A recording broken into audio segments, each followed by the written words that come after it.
Epístola de Paulo a Filemon. Para os que têm dificuldade aí, é só pegar o hebreu e voltar uma folha antes de Hebreus, que fica mais fácil de encontrar. Glória a Deus. A tradução está dizendo assim: saúda-te, Epáfras, prisioneiro comigo em Cristo Jesus, Marcos, Aristarcos, Demas e Lucas, meus cooperadores. A graça do Senhor Jesus Cristo seja com o vosso espírito. Amém? Amém. Quero contextualizar um pouco a redição dessa carta. O apóstolo Paulo, ele estava na cidade de Antioquia da Síria, quando ele havia feito uma primeira viagem missionária para a região da Galácia. E lá na Galácia, juntamente com Barnabé e João Marcos, diz a Bíblia que ele fundou lá naquela região pelo menos 5 igrejas. As igrejas de Perge da Panfilha, Listra, Icônio, Derbe. E ali Deus fez maravilha operando na vida do apóstolo, e juntamente com a sua comitiva. E quando Paulo retorna dessa região da Galácia, e que ele chega de novo ali na região da Síria, Paulo soube que estava acontecendo uma grande debandada na igreja, porque alguns falsos mestres infiltraram na igreja. Então Paulo escreve a primeira carta dele, porque Paulo tem 13 cartas, e Paulo escreve a primeira carta, que foi a carta aos Gálatas, para que pudesse frear os falsos mestres daquela igreja e conter os irmãos para que não fossem levados por falsos ventos de doutrinas. Então, Paulo escreve a primeira carta no intervalo entre a primeira e a segunda viagem missionária.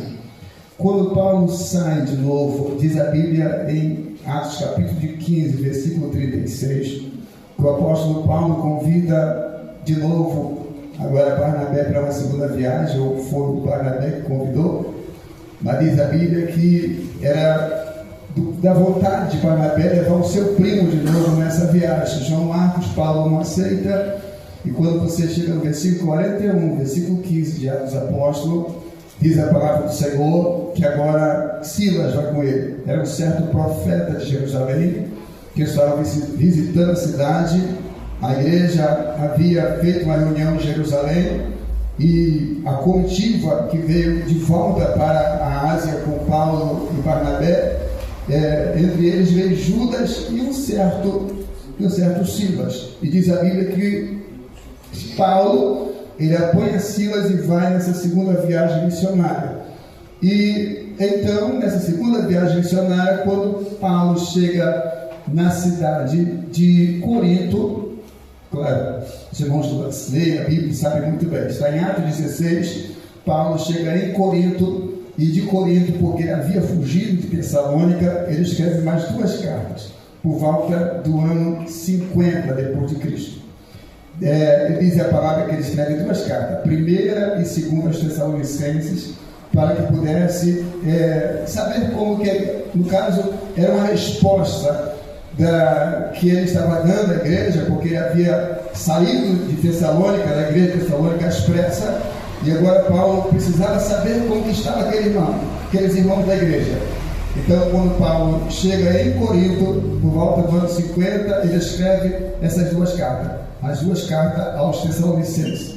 Depois disso, Paulo ele retorna para a Antioquia da Síria, onde ele havia saído, e de Antioquia da Síria ele faz uma nova viagem, que é a 3ª viagem missionária de Paulo, e ele vai ficar 3 anos em Éfeso. Enquanto Paulo está em Éfeso, pregando ali a palavra do Senhor, ele funda pelo menos 9 igrejas. Éfeso, obviamente, Esmirna, Pérgamo, Tiatira, Sardes, Laodiceia, Filadélfia, Hierápolis e Colosso, por intermédio ou não indiretamente de Paulo, porque foi fundada aquela igreja por um dos companheiros de Paulo, conhecido como Epáfras. E enquanto Paulo está ali em Éfeso, alguns irmãos vieram da igreja de Corinto visitá-lo, e aquele bando, né, que alguém disse que eram os fofoqueiros da igreja de Corinto, foram lá, era da família de Clore. Esse pessoal chegaram lá para trazer um relato a Paulo do que estava acontecendo na igreja.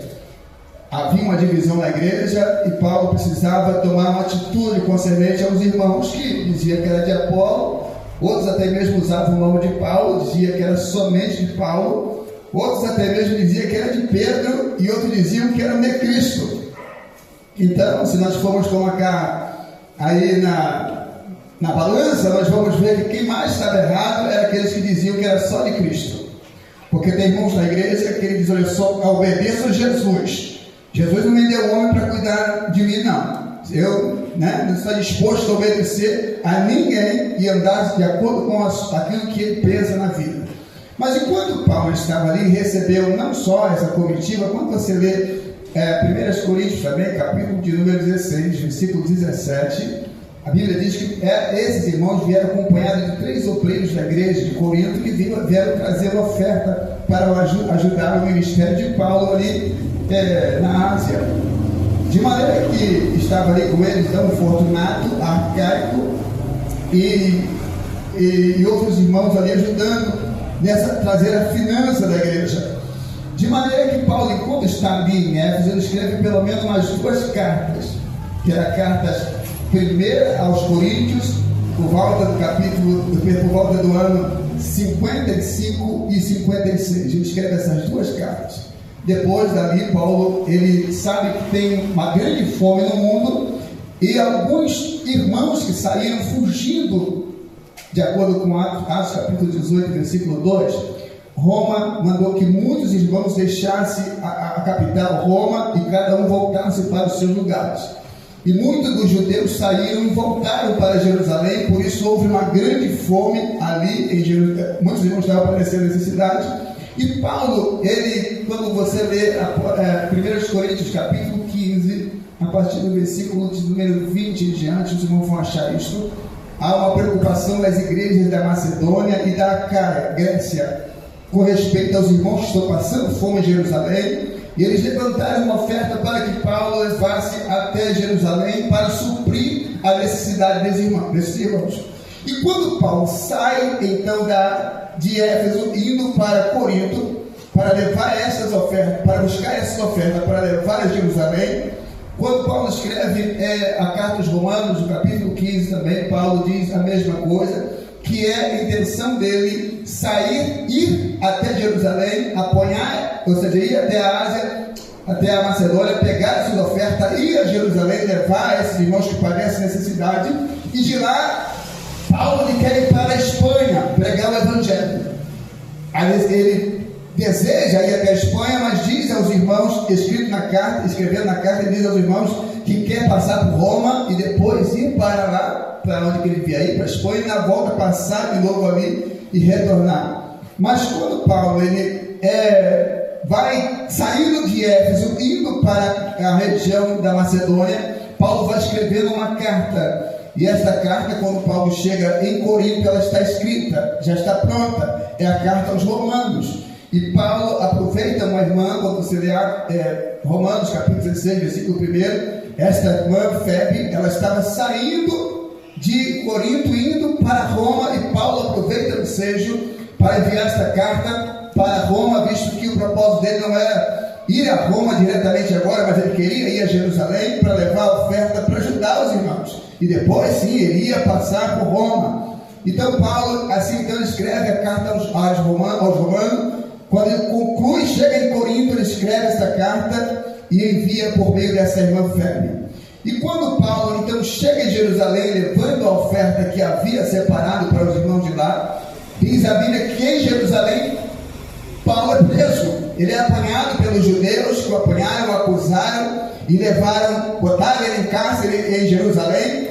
Depois havia um grande perigo de Paulo ficar ali. Ele é levado então para Cesareia, ficou preso 2 anos ali, e dali ele apela para César e ele vai para Roma, passar pelo menos 2 anos preso.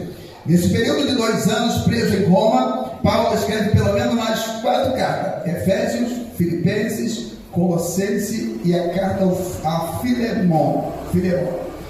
E depois a gente vai voltar aqui, mas depois disso Paulo é solto, depois de 2 anos, aproximadamente, Paulo é solto, e ele escreve as 2 cartas pastorais, a primeira carta a Timóteo, e depois uma carta a Tito. E depois disso Paulo ele é preso de novo, e não há mais jeito, ele escreve a sua última carta. Quando você abre a segunda carta de Paulo a Timóteo, ele está escrevendo as últimas palavras. Ele vai morrer, ele foi sentenciado, o imperador Nero o condenou, e não haverá mais condição, e ele vai ser sacrificado na Via Ápia. De maneira que Paulo ele escreve esta carta a Filemon quando ele está na prisão. Na prisão, é chamado de cartas irmãs. Efésios, Filipenses, Colossenses e Filemon são conhecidas como cartas irmãs, foram as cartas que foram escritas na prisão.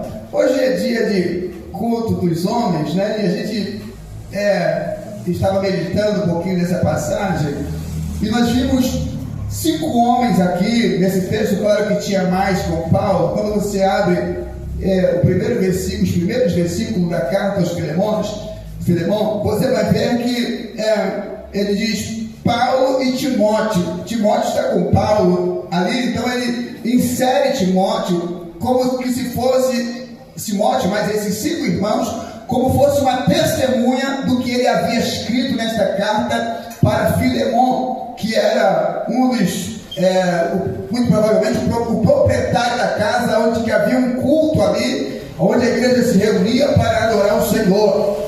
E Paulo destaca, vou dizer aqui o texto do versículo que nós lemos, pelo menos 5 irmãos que trabalhavam com ele na sua obra, irmãos que ao longo da sua vida, de alguma forma ou de outra, se envolveram no evangelho com ele. É o que nós sabemos que para os nossos dias está muito difícil encontrarmos homens que estejam realmente dispostos a se envolver com as coisas de Deus. Muitas das vezes envolvemos mais com aquilo que é nosso do que com aquilo que é da obra do Senhor. Mas Paulo, quando escreve esta carta, ele escreve não dando ênfase ao seu próprio nome. Ele vai dizer que ele tem autoridade para fazer aquilo que ele bem querer, relacionado ao escravo Onésimo, na qual ele descendia. Mas nós sabemos que Paulo ele usa aqui, de humildade, por sendo ele o pastor das igrejas gentílicas de todos os lugares, ele usa de humildade para apresentar aqueles que estão com ele. Porque, irmãos, às vezes nós vemos homens por aí que ele gosta muito de aparecer, ele gosta de ter nome. Ele não quer saber das pessoas que estão nos bastidores com ele, naquela luta, naquela garra em que ele está trabalhando. Mas Paulo aqui faz questão de apresentar os irmãos que trabalham na obra com ele. Amém, irmãos? Porque quando você é um líder de grupo, quando você é uma líder de grupo, que você quer aparecer sozinha, ou quer mostrar alguma coisa que o grupo inteiro está fazendo, mas porém você quer que o teu nome seja mais divulgado, aí não vai de acordo com a palavra do Senhor. Mas Paulo não, ele quer apresentar os irmãos que trabalham e que trabalham verdadeiramente na obra. Amém, irmãos? Não sei se os irmãos podem dizer amém, né? Amém. Glória a Deus. De maneira, irmãos, que Paulo ele cita esses homens aqui. No caso aqui no versículo que nós lemos, ele manda a saudação. E ele diz assim: saúda-te, Epáfra.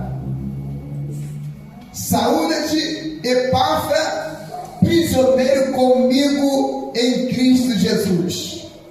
Irmãos, quem quisesse ser amigo de Paulo, quem quisesse andar com o apóstolo Paulo, precisava querer também perder a cabeça. Porque pensa em um homem que era constantemente preso ou apanhava, e de maneira que quem quisesse andar com ele teria que passar pelas mesmas circunstâncias que ele passava na vida. Paulo, na sua primeira viagem, quando ele chega em Listra, na cidade de Listra, ele apanhou ao ponto de ficar quase morto, e fingindo de morto. Quando não houve mais o que os seus algozes fazer com ele, foram embora, ele se levantou e foi embora. E se juntou os irmãos com ele e dizendo: você se machucou? Ele disse: olha, me machuquei um pouquinho, mas ainda dá para continuar fazendo a obra de Deus.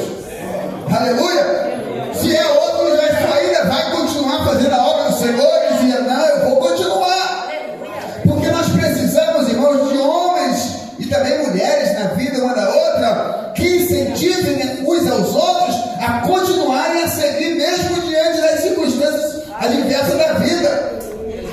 Glória a Deus. Glória a Deus. Você tem que olhar, nós temos que olhar uns para os outros, as irmãs umas para as outras, e dizer: nós precisamos irmos adiante. E Paulo, ele contava sempre com esses homens. E diz a Bíblia que Epáfra foi um dos homens que apareceu na vida do apóstolo quando ele estava lá em Éfeso. Paulo, ele era estratégico. Paulo, ele não andava de cidade em cidade, de todas as cidades. Ele andava uma cidade sim, outra não. Quando você lê Atos capítulo 17, versículo 1, Paulo diz, Lucas diz ali: e tendo passado por Anfípolis e Apolônia, chegamos a Tessalônica. A pergunta é: por que Paulo não parou em Anfípolis e Apolônia? É porque Paulo, ele é estratégico na sua mensagem. Ele é estratégico no seu evangelho. Ele preferia as cidades grandes para que pudesse atrair pessoas das cidades pequenas, evangelizá-las na cidade grande e essas pessoas mesmo levarem o evangelho para as suas cidades pequenas. De maneira, irmãos, que Paulo, ele encontra-se provavelmente com Epáfras na cidade de Éfeso, e dali Epáfras se converte ao Senhor e vai para Colosso. E quando Epáfras chega em Colosso, ele funda uma igreja ali, a igreja cresce, e o próprio Epáfras abre a igreja em Laodiceia, abre a igreja em Hierápolis, e o evangelho cresce ali, porque Deus, ele é um Deus de crescimento. Glória a Deus. Deus é um Deus de avanço na sua obra, de maneira que nós temos que termos estratégia. Precisamos de homens de estratégia na obra do Senhor, de maneira que Epáfras se tornou o pastor regional daquele lugar. Ele foi o responsável tanto pela igreja de Colosso, quanto pela igreja de Laodiceia, quanto a igreja de Hierápolis.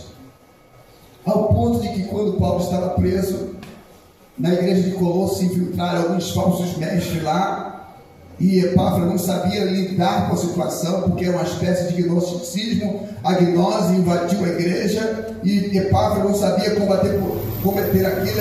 Era uma mistura de seitas com religiões, algumas coisas amontoadas, que Epáfras falou: eu não sei lidar com isto. E ele saiu lá da região da Ásia e foi até Roma para conversar com o apóstolo Paulo na prisão. Ele disse: olha, está acontecendo isto, mas isto na igreja, e eu não sei lidar. Foi por isso que Paulo escreveu a carta aos Colossenses, para combater os falsos mestres que se infiltraram na igreja. Mas o obreiro que fica de braço cruzado, vendo o inimigo minar a casa do Senhor, e ele não se humilha para buscar conhecimento de alguns irmãos, ou colocar alguém de frente para que possa ajudar na obra do Senhor a combater o falso ensino, a igreja padece.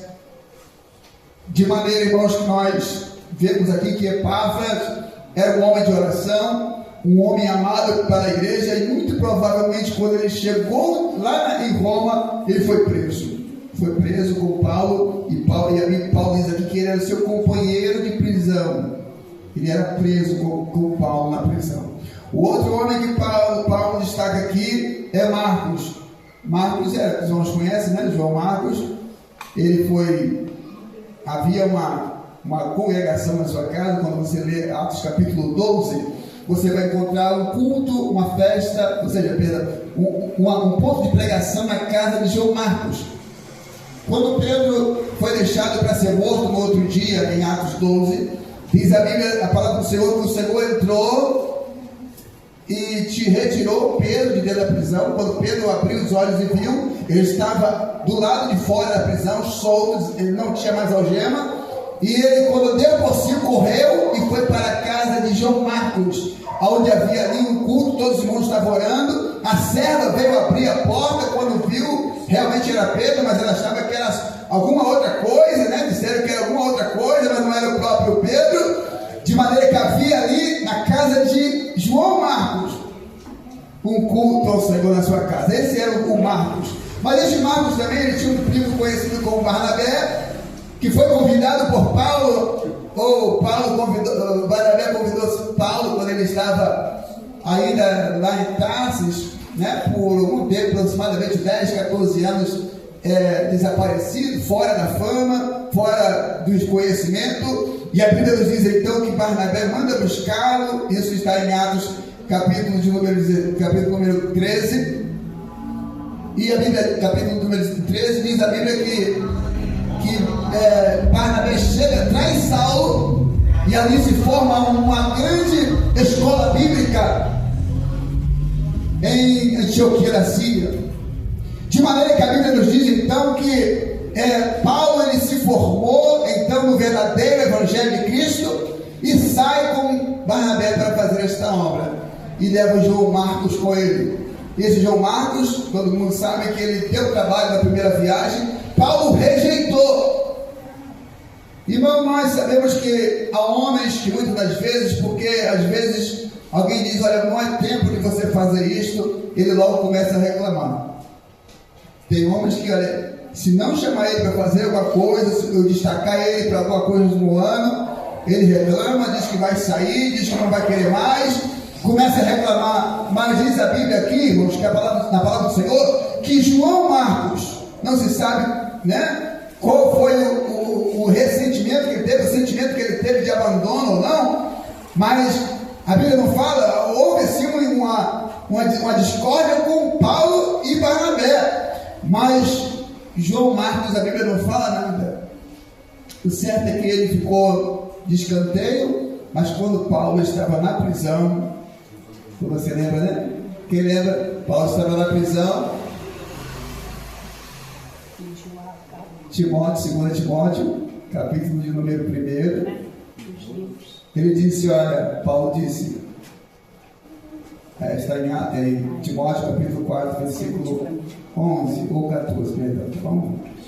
E diz a palavra do Senhor que Paulo pede para trazer muitas coisas, e diz, só o Lucas está comigo, quando vier, traz João Marcos, porque me é muito útil para o Evangelho, porque me é muito útil.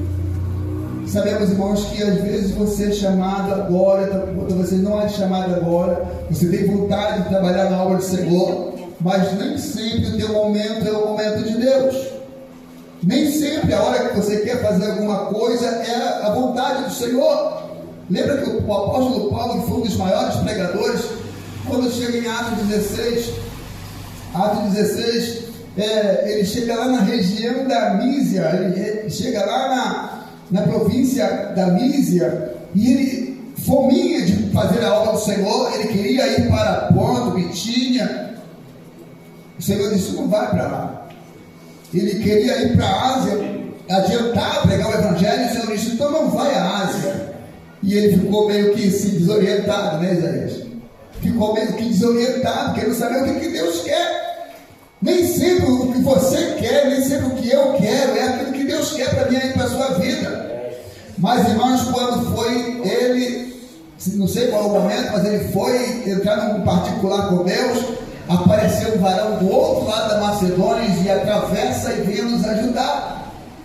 E Paulo então entendeu que o Senhor estava chamando ele para ir para a região da Europa. Hoje a Europa, naquela época, e hoje também, né, o Ocidente, pregar o Evangelho. Deus, através de Paulo, ele estava fazendo com que o Evangelho viesse até para o Brasil, porque nós estamos no país do Ocidente. De maneira que nós somos alcançados hoje pelo Evangelho, desde lá de trás, desde Paulo, o Evangelho veio se esparramando e chegou até nós, hoje. Mas tudo porque Paulo precisou rejeitar a sua vontade, aquilo que ele queria fazer, para fazer a vontade do Senhor. De maneira que nós precisamos sermos como o apóstolo Paulo, sabemos o momento de Deus. Outro que aparece aqui na relação da leitura que fizemos é Aristarco. Pensa em um homem que era muito útil no Evangelho do Senhor com Paulo, mas porém era um homem do anonimato. Tem pessoas que fazem a obra do Senhor, isso é muito bom, o obreiro, quando ele faz a obra, mas não deseja aparecer. Ele quer que a obra de Deus apareça. Glória a Deus. Quantos homens podem dizer glória a Deus? Glória a Deus. Quando você faz a obra do Senhor, mas não tem vontade de aparecer, é esses que Deus quer. Porque, irmãos, tem pessoa que só faz quando ele está no holofote. Quando vai ter visibilidade aquilo que ele faz, ele corre para fazer. Mas quando é coisa anônima que você vai trabalhar no secreto, muitas das vezes tem homens que não querem fazer, porque não vai dar visibilidade. As pessoas não vão te colocar, não vão ver você lá na internet, não vão ver teu nome, não vai ver quem é você. Então você não quer fazer o anonimato. Mas Aristarco foi um dos maiores companheiros de Paulo nas aflições de Paulo. Foi ele que muitas vezes passou por prisão com Paulo, nunca apareceu. Ele passou nos momentos de aflição, de perseguição com Paulo. Quando Paulo apanhava, ele estava por perto com Paulo e nunca apareceu na vida, ou seja, na Bíblia aqui não aparece muito, mas foi um dos homens que mais pareceu com Paulo, o apóstolo, pelo Evangelho de Cristo. Se você quer fazer alguma coisa para o Senhor, deixa a obra aparecer, mas você fica no anonimato. Glória a Deus, porque através disso Deus há de recompensar você naquele grande dia. Glória a Deus. As nossas recompensas não estão aqui. A recompensa do crente pertence ao Senhor naquele grande dia. Quando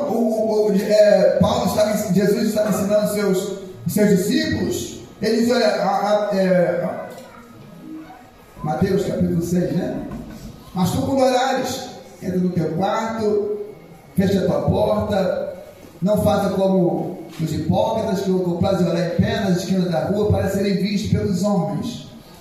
O intuito da igreja é isto: trabalhar, orar, vencer os obstáculos e nunca querer aparecer para ninguém, porque o Senhor é aquele que deve aparecer na vida da igreja. Glória a Deus. O Senhor é aquele que é o dono da igreja e toda honra e toda glória precisa dar ao Senhor. Glória a Deus. Só o Senhor, Ele é Deus na vida da sua igreja. De maneira que Aristarco era um companheiro de Paulo do anonimato. E nós precisamos também deixarmos a obra de Deus aparecer e nós ficarmos no secreto com Deus. Outro que estava com Paulo era Demas. Demas, não sabe o que aconteceu, né? Demas foi um companheiro que Paulo exalta aqui, está comigo. Mas depois Demas vai amar o século, ele vai se envolver com as coisas do mundo, não se deixando mais ser vencido pelo Espírito e sendo deixado levar pelo mundo. Isso aqui é algo que a igreja e os irmãos também, os obreiros da casa do Senhor, precisam ter cuidado, porque a igreja do Senhor é uma igreja santa, e quando nós começamos a se envolver com as coisas deste mundo, logo as coisas de Deus começam a desaparecer na nossa vida. Nós podemos fazer todos os trabalhos melhores que podemos fazer na obra de Deus, mas quando começamos a se deixar ser levado pelo mundo, tudo quanto nós fizemos começa a desaparecer da nossa vida. As pessoas que nos elogiavam por aquilo que fizemos, começam agora a nos desonrarem por aquilo que estamos fazendo. Mas Deus está precisando de homens que sejam fiéis, homens dedicados na obra do Senhor, homens que esteja disposto a passar qualquer tipo de situação, mas permanecer fiel ao Senhor. E por último, nós vamos já começar a encerrar, aqui ele faz referência a Lucas. Lucas também foi um dos maiores companheiros de Paulo. Lucas, dos que escreveram o Novo Testamento, o único gentil que escreveu o Novo Testamento foi Lucas. Lucas é o único que não era judeu, né? Entre os escritores do Novo Testamento, e que escreveu. Ele era muito provável da região de Antioquia, e quando você lê a Bíblia, ele aparece no ministério de Paulo. Quando ele está em Atos 16, aparece no ministério de Paulo a partir de Troades. Paulo está em Troades, antes de receber a revelação do Senhor, o anjo, o varão que chamava Paulo para atravessar a Macedônia. A partir dali, quando você lê Atos 16, versículo 10, versículo 16, o escritor de Lucas, ele se insere como que o escritor estivesse junto na comitiva do apóstolo, de maneira que ele dizia: nós fomos, viemos, íamos, e o escritor, ele se insere na comitiva de Paulo a partir da segunda viagem missionária. E por último, então, esse Lucas foi um dos maiores companheiros de Paulo, era médico e um grande historiador, escritor, e deixou o Evangelho escrito, deixou o livro de Atos escrito também. A Bíblia só fala dele em Colossenses capítulo 4, versículo 14, se não me engano, e também Filemão, que fala dele, E também fala dele também em Atos, perdão, em 2 Timóteo, capítulo 4, versículo 14 ou 11, se não me engano. De maneira, irmãos, que nós precisamos termos o comportamento desses homens fiéis. Claro que temos aqui, não está no nosso cardápio de homens seletos da parte do Senhor, mas esses homens que honraram ao Senhor e estiveram com o apóstolo Paulo dando autenticidade a essa carta. A carta tinha como finalidade um apelo a Filemon. Tinha um culto, né? Tinha uma igreja na casa de Filemon. Ele não diz que ele era pastor da igreja, mas muito provavelmente ele tinha a sua esposa, que se chamava Áfia, e um certo filho, talvez, que se chamava Arquipo. Esses eram a família de Filemon. Mas Filemon, ele havia o seu escravo havia fugido dele, se converteu ao Senhor na prisão com Paulo, e Paulo agora intercede por esse escravo e disse: olha, receba-o como se estivesse recebendo a mim próprio. Se ele estiver te devendo alguma coisa, quando eu for ter contigo, eu vou lhe pagar. E é isso, irmãos, que todos nós precisamos fazer na obra do Senhor: procurar resolver os problemas e não deixarmos que os problemas avancem ou se avolumam. Mas nós precisamos estarmos sempre prontos para atendermos a vontade, a chamada de Deus na nossa vida, porque nós sabemos que o Senhor tem feito grandes coisas, tá? na vida da igreja, mas os problemas também têm se avolumado muito, ao ponto que Deus precisa de homens valentes, homens guerreiros, que estejam realmente dispostos a fazerem a sua obra. Eu peço até que Deus possa abençoar os nossos irmãos e a toda a igreja em nome do Senhor. Agradeço nosso irmão Diácono que nos convidou, Jesus. É sempre um prazer estar com ele. Quando convida, ele está lá, né? Toda hora. Quando ele tem uma brechinha lá, ele vai lá pregar com a gente, leva a palavra, e é uma bênção do Senhor na nossa vida, né? Já é amigo já de pelo menos 5 anos, né? Que a gente está com a igreja lá, e ele está lá, quando pode, vai estar louvando o Senhor. Louva a Deus pela vida do nosso mãe Edivar, presbítero Edivar, né? Trabalhamos juntos há algum tempo. Louva a Deus pela vida dos nossos obreiros, pelo pastor da igreja. Que Deus possa estar abençoando a igreja do Senhor aqui nesse lugar. E nós estamos orando por todos os irmãos aqui em nome de Jesus. Amém? Deus abençoe. Obrigado, tá?